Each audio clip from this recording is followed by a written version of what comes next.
ஒரு முன்னாள் நிதி அமைச்சராக கடந்த 4 ஆண்டு திமுக ஆட்சியை மதிப்பிட சொன்னால் எப்படி மதிப்பிடுங்க? எவ்வளோ மார்க் கொடுப்பீங்க? மார்க்கெல்லாம் நான் போடுறதே கிடையாது.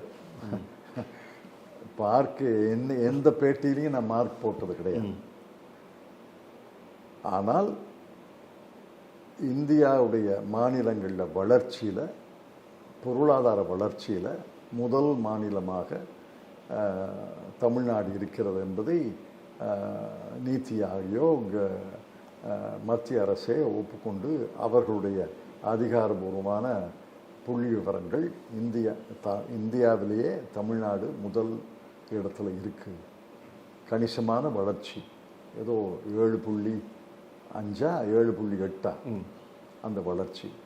அதனால் அபரிதமான வளர்ச்சி ஏற்பட்டிருக்கு, அது ஒன்றும் சந்தேகமே கிடையாது. கல்வித்துறையில், சுகாதாரத்துறையில், எஜுகேஷன் அண்ட் ஹெல்த் முன் வரிசை மாநிலங்களில் தமிழ்நாடு இருக்குது. தமிழ்நாடு மட்டும் இருக்குன்னு சொல்லலை, கேரளா இருக்குது, மற்ற ஒரு 2 மாநிலம், ஹிமாச்சல் பிரதேஷ் இருக்குது, கோவா இருக்குது.